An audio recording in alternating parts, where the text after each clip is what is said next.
चलिए आगे बढ़ते हैं। Risk previously passes with the property, section 26। Risk previously passes with the ownership, correct. Now risk किसके साथ पास होता है? ओनरशिप के साथ। जो ओनर है वही लॉस बेयर करेगा। अब यहां पॉइंट क्या है? Select some books. इसने जाके कुछ बुक्स सिलेक्ट किए विदाउट बुक स्टोर में जाकर, पेमेंट भी कर दिया। Payment will be made after 20 days, 20 दिन बाद आपको पेमेंट कर दूंगा। फिर डिलीवरी 20 दिन बाद होगी, सही भैया, ठीक है, कोई इशू नहीं। माल जल गया, बताइए होल बेयर द लॉस। यहां सेक्शन 20 लगेगा, 21 लगेगा, 22 लगेगा।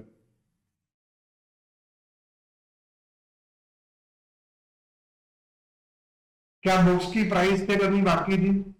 नहीं, मतलब सेक्शन 20 तो नहीं लगेगा। बुक्स पर वो काम करना बाकी था? नहीं, मतलब सेक्शन 20 में नहीं लगेगा। अब तीसरी बात, section 20, goods should be specific, तो गुड्स उसने सिलेक्ट कर लिए थे एट एन रियल स्टेट, मतलब वो सब दुकान में थे, आपने पसंद किए, अब आ गए, who is the owner? Amitabh Chand मालिक बन गया, who will pay the loss? Clear हुआ? तो पढ़ा है अभी, उन्होंने याद नहीं है। तो इस goods will bear the loss. दूसरी बात कर लेते हैं। Select some books, deposit the price to seller request, deposit कर दी price, delivery provided, delivery provide कर दी। You can return with in 2 days if you don't like it, approve business पे, बराबर है। कौन मालिक है गुड्स का? अप्रूवल दिया मालिक ने, अभी तक एडॉप्शन किया उसने, कोई उसने ऐसी हरकतें की जिससे वो मालिक बन गया? नहीं। क्या उसने अप्रूवल दिया? नहीं। क्या उसने रिजेक्शन के लिए टाइम एक्सपायर हो गया, 2 दिन पूरे हो गए? नहीं। तो डिग्री मालिक बनेगा? देखो, फर्स्ट कंडीशन, डिपॉजिट किया है, प्राइस डिपॉजिट की है, पूरी प्राइस नहीं पे की है। Reading my point. तो पहली बात, क्या उसने अप्रूवल दे दिया है? नहीं। दूसरी बात, क्या उसने डॉक कर लिया है, जला दिया, फेंक दिया, उस किया है? नहीं। तीसरी बात, क्या उसने टाइम एक्सपायर हो गया है? नहीं। सो who is the owner of the goods? Seller. अब यहां आग लग गई घर में ही, तो बुक्स भी जली गई होंगी। So who is the owner of the goods? Seller. Who will bear the loss?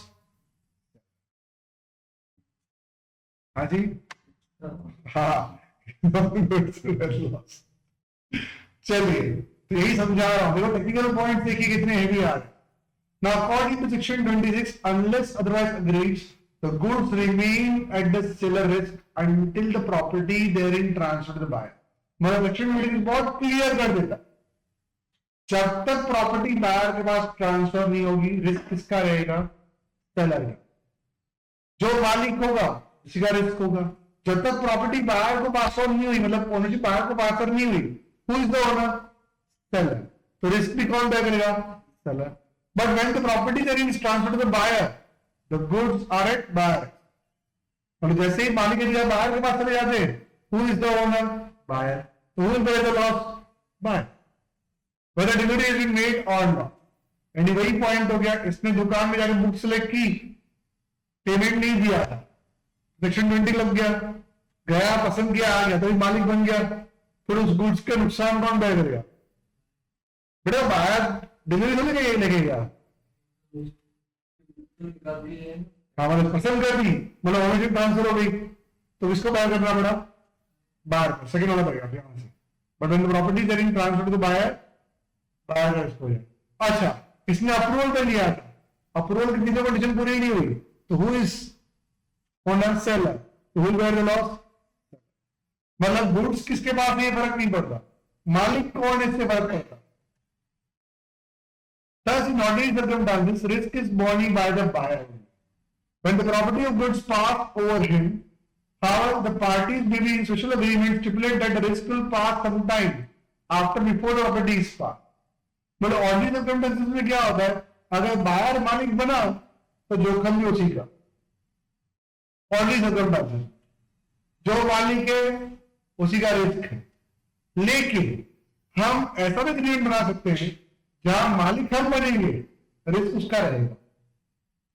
ऐसे भी एग्रीमेंट बनते हैं, देखते हो कैसे होते हैं। Risk previously passes with the ownership. The owner of the goods must bear the loss or damage of goods unless otherwise it is agreed to. Correct? Section 23 of the Sale of Goods Act, unless otherwise agreed, the goods remain at the seller is until the property thereon passed to the buyer. After the event, the day buyer, after the event, the day at the buyer is whether delivery has been made or not. ये point तो clear हो ही गया होगा। Section 27(6) बोलता है unless otherwise agreed। ये point क्या है मैं बता रहा हूं। अनलेस अदरवाइज अग्री मतलब कोई दूसरी बात ना हुई हो तो हम ये मानेंगे कि जो गुड्स है उसका रिस्क किसका रहेगा, सेलर का। लेकिन जैसे ही प्रॉपर्टी बायर के पास पास हो जाती है तो रिस्क भी किसका हो जाएगा, बायर का। Any doubts? अब दूसरा पॉइंट समझिएगा। Bid for painting before the hammer of fall, मतलब अभी हैमर गिरे उससे पहले पेंटिंग में आग लग गई। देखो मैंने बराबर आग लगाई, दिख रही है तुम लोगों को? तो यहां देखो, अब bid for antique painting at the sale of auction. जब आप नीलामी में कोई पेंटिंग खरीद रहे हो, आफ्टर बिड आपने नीलामी में बोली लगा ली, बिड मतलब बोली लगाई 1 लाख रुपए। when the auctioneer struck the hammer, जैसे वो हथौड़ा गिरा था यहां पे, आप उसके मालिक बन जाओ। तो जिम्मा is acceptance of bid. He hit the antique which gets the damage.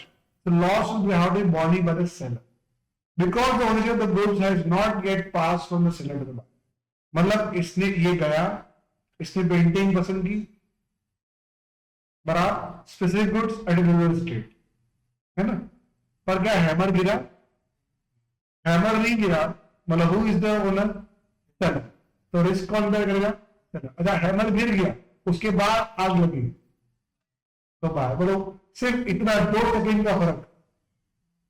Hammer गिरने से पहले आग लगी तो सेलर का नुकसान, हैमर गिरने के बाद आग लगी तो बायर का नुकसान। बिकॉज हैमर गिरने पर बायर मालिक बनेगा। Are you getting my point? तो हैमर गिरने पर बायर मालिक बनेगा, नुकसान को बेयर करेगा बायर। और हैमर गिरने से पहले कौन मालिक है, सेलर। तो नुकसान कौन बेयर करेगा, सेलर। Any doubts? पॉज करके रीड कर लो, आप आगे ले, हम आगे लेते। Exception of section 26। कैसा हो सकता है कि बिना प्रॉपर्टी ट्रांसफर हो गई, रिस्क ट्रांसफर नहीं हुआ? चलिए देखते हैं। गुड्स सोल्ड, अग्रीमेंट किया, goods are the property of seller but at the risk of buyer.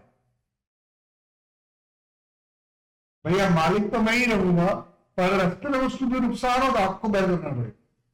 देखो आपने गाजर, मूली, पोटैटो सब भेजे हैं, ट्रेन भी देख लो बहुत जबरदस्त है, चिली, पोटैटोस। अब बात ध्यान में रखिएगा, क्या एग्रीमेंट का बना है, मैं आपको रेलवे के अंदर ही माल पहुंचा रहा हूं, पर ये मेरा ही माल रहेगा। अगर रेलवे में के दौरान इसमें कोई भी नुकसान रहा तो वह आपको बेयर करना। ऐसा होता है कभी? मालिक ये, नुकसान ये बैल।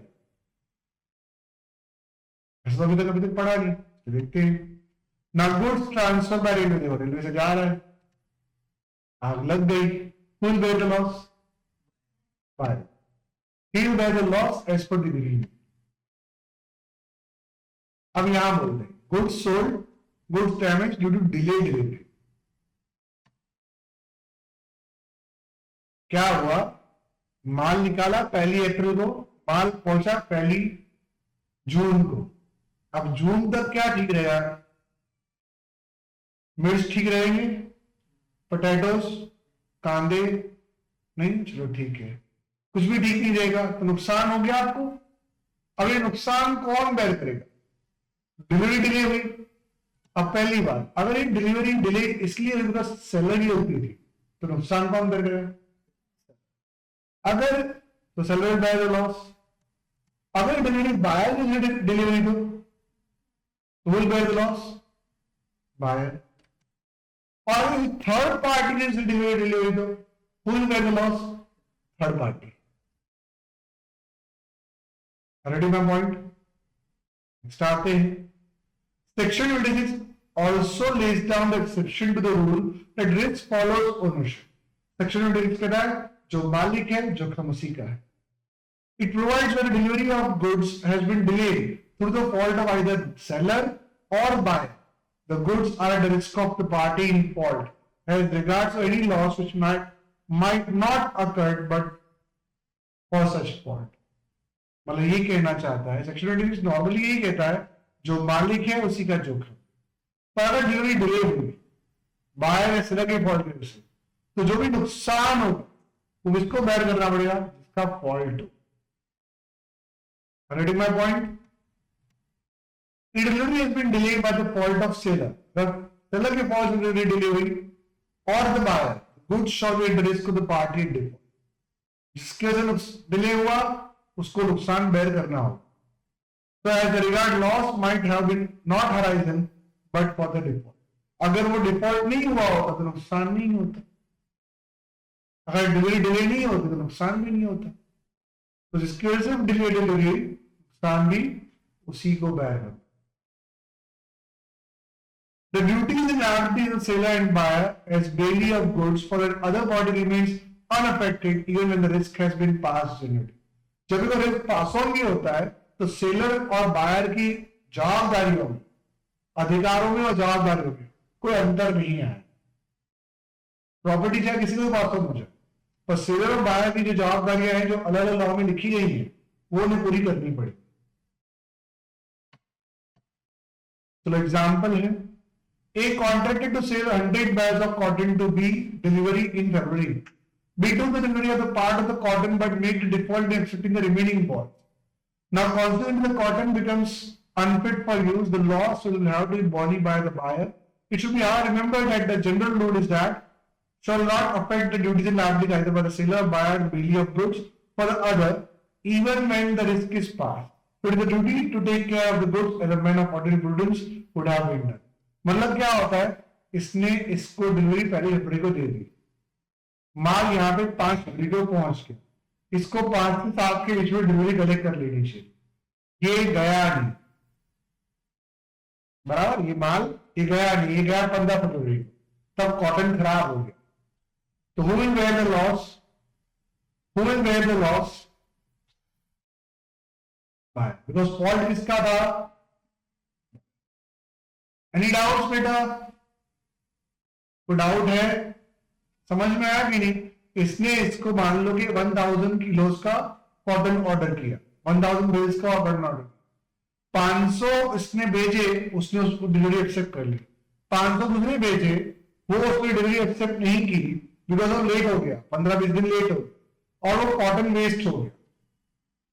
तो उन्होंने पे द लॉस तो बायर, बिकॉज बायर की जिम्मेदारी थी कि उसको टाइम पे डिलीवरी कलेक्ट कर लेनी थी.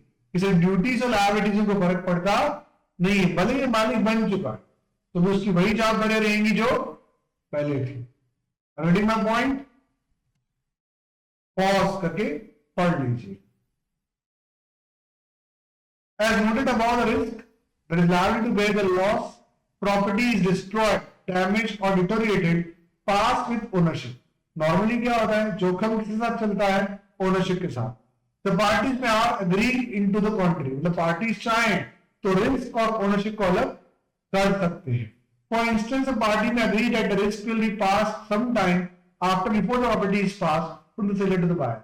ये हमने ऐसा किया था ना कि भैया माल तो मेरा है पर अगले के अंदर वो नुकसान हो तो आप दे.